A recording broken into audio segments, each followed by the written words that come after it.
Some cases are never forgotten, even after many years. Footage, detectives following the trail, and unanswered questions. But one thing is certain, the truth never stays hidden in the dark. In some cases, there are so many unanswered questions that the truth can never be known. People who disappear, strange signs they leave behind, and unsolved secrets. Such is the story of the Jamison family. In 2009, a family disappeared in Oklahoma. They left behind an abandoned car, a bag full of money, and surveillance cameras documenting their strange behavior. What happened then? Was it murder, kidnapping, or something paranormal? Are you ready to find out the truth? On October 8, 2009, Bobby Jamison, his wife Sherilyn, and their 6-year-old daughter Madison disappeared in a small Oklahoman hamlet. The family had planned to buy 40 acres of land that day, but they never returned. Police searched for them for days. There was no sign of them, no phone signal. But a few days later, an abandoned pickup truck was found in the woods. Even more surprising was what was found inside. The fact that there was a live passenger in the automobile, however, was the most terrifying detail. Maisie, the family's dog, was going hungry to death. Why would the family let their dog to perish if they had left the automobile alone?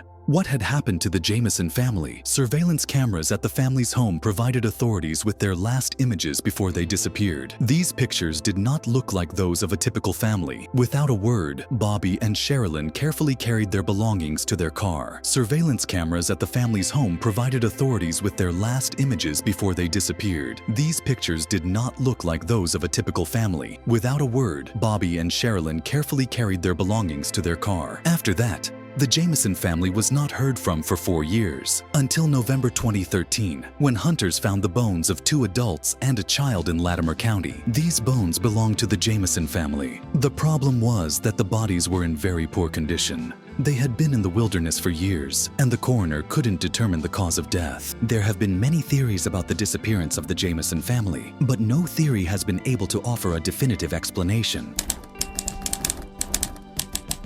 Before Bobby disappeared, he got into a heated argument with his father, Bob Dean Jamison. According to him, his father tried to run him over with a car and threatened him. He said his father was involved in illegal activities and was using drugs. However, authorities have clarified that Bob Dean Jamison was not involved.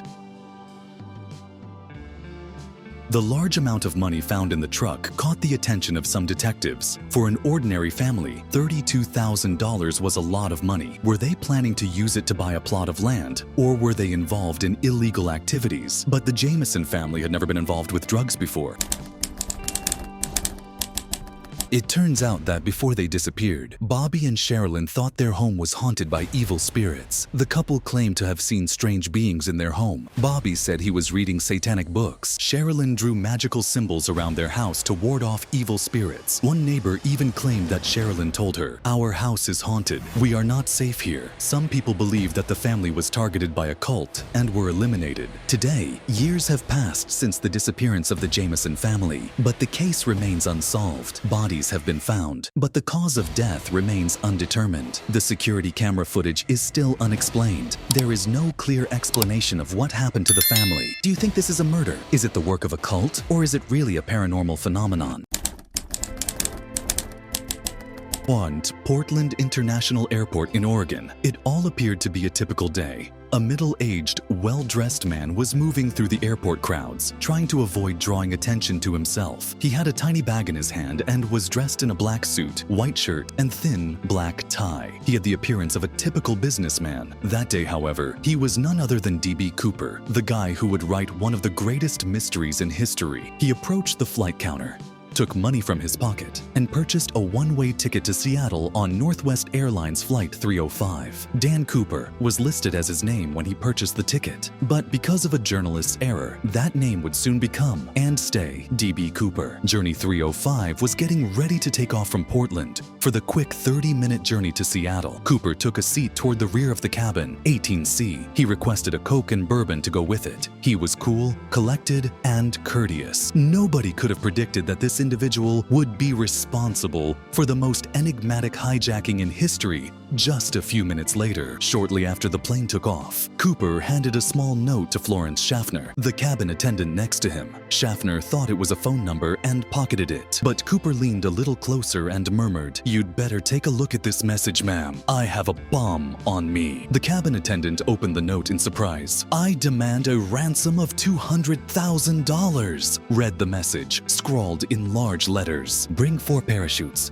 Have a fuel truck ready when we get to Seattle." Then he opened his bag a little. Inside were 8 red cylinders and an explosive device wired together. Was this a real threat or just a bluff? It was impossible to take any chances. With the message in the cockpit, the pilots immediately notified Seattle-Tacoma Airport. Authorities realized they had no choice but to comply with Cooper's demands. Northwest Airlines CEO Donald Nyrop agreed to pay the ransom. The FBI prepared 10,000 specially numbered $20 bills for the ransom money at the Federal Reserve Bank of San Francisco. Cooper remained calm while waiting for the ransom. In order not to frighten the passengers, the 35 people on board were only told that the landing would be delayed due to a minor technical problem. But the atmosphere inside the plane was tense. Everyone realized that this was no ordinary flight. Cooper's conditions were met. $200,000 and 4 parachutes were brought on board. The police surrounded, but Cooper did not negotiate with the hostages. He said he would not harm the passengers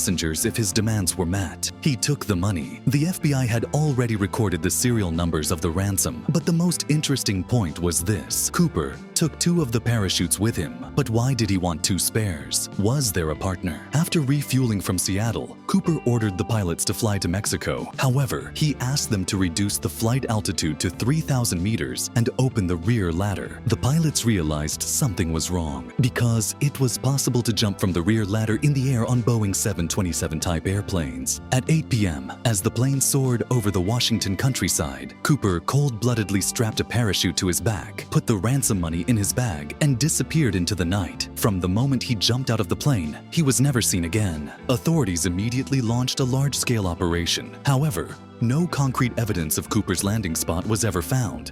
Despite years of investigation, the FBI found neither his parachute nor his body. What happened to him remains a complete mystery. In 1980, an 8-year-old boy found a stash of $5,800 bills on the banks of the Columbia River. The money belonged to Cooper's ransom. However, the remaining $194,200 was still missing. In 2016, exactly 45 years later, the FBI officially closed the Cooper case. However, the FBI has announced that it will reopen the investigation if any evidence that may still belong to him turns up. Did he really survive? Did he die after jumping out of the plane? Could he still be alive somewhere? Or did he successfully execute his entire plan from start to finish? His identity, his escape, and his fate have never been confirmed. And the legend of D.B. Cooper will forever remain one of the greatest unsolved mysteries in history.